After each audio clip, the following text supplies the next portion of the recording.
पर जी एक साधारण नाम जापक ईश्वर को मानने वाला जिंदगी में नाम जप करता रहा परंतु मृत्यु के समय राम राम कह नहीं पाया तो उसकी गति, और दूसरा अधर्मी व्यक्ति मृत्यु के वक्त राम राम कह गया तो उसकी गति क्या होगी? ऐसा नहीं है, सिद्धांत नहीं कि कोई कल्पना नहीं है। अधर्मी व्यक्ति कह ही नहीं सकता। जैसे आप अजामिल का उदाहरण दें तो अजामिल पहले धर्मात्मा पुरुष था, भागवत उठा के देखो, संयमी, जितेंद्रीय, ब्रह्मचारी। अब एक वैश्यागमन करते हुए दृश्य देख लिया, कामाशक्त हो गया, अब भ्रष्ट हो गया। तो संतों का समुदाय एक दिन उसके दरवाजे, पूरी कथा है। तो जब देखा अजामिल ने तो रो पड़ा। तो उन्होंने कहा मेरा उद्धार कैसे होगा? अजामिल ने तो कहा तुम्हारे जो पुत्र हो उसका नाम नारायण रख देना। समझो संत का संकल्प क्या लग रहा है, मेरा उद्धार कैसे होगा? तो बोले अब जो तुम्हारा पुत्र हो उसका नाम नारायण रख देना, तुम्हारा कल्याण हो जाएगा।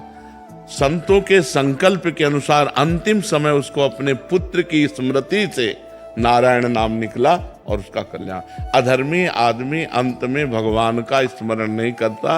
अधर्मी आदमी जो पापाचरण जीवन भर किए अंतिम समय वही नाचता है उसके।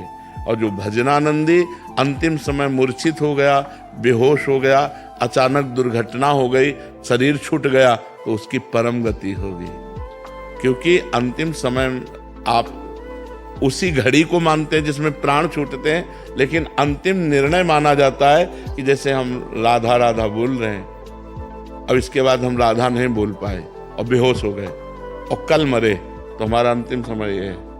जो अभी राधा बोला होश में, ये अंतिम। ये 3 दिन बाद मरा, 5 दिन बाद मरा, तो अंतिम उसका अंतिम जो स्मरण चेतना में था वो ये राधा था।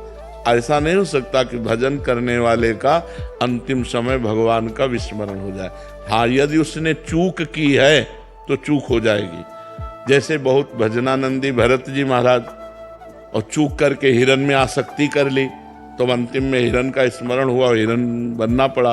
लेकिन हिरण के भी शरीर में, आप भागवत में पढ़ के देख लो, खूब भजन किया, डट के भजन किया, और अगला जन्म ब्रह्म बोध संपन्न महापुरुष के रूप में हुआ।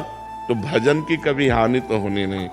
एक बात और हम आपको बता दें भगवान की करुणा की।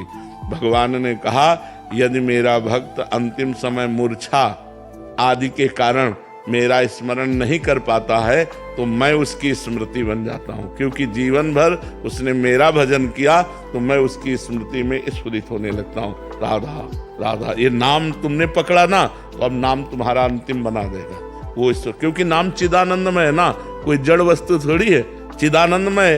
तो तुमने जीवन भर राम राम जपा, राधा राधा जपा, कृष्ण कृष्ण जपा, अब अंतिम समय तुम बेहोश हो गए तो अपने आप चलने लगा। जैसे आप अनुभव करो, आप जैसे अभ्यास कर रहे हैं नाम जप का, तो आप सो के करवट बदले, थोड़ी चेतना जागृत हुई तो आपको दिखाई दिया नाम चल रहा है।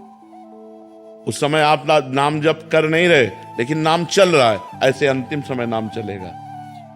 ये नाम की महिमा है। ऐसा नहीं हो सकता कि नाम जापक के अंतिम समय नाम विस्मरण होकर दुर्गति हो जाए और पापी आदमी जीवन भर पाप करता रहा, अंतिम समय भगवान का नाम कर लेकर परम पद पहुंच जाए। ऐसा सिद्धांत नहीं है।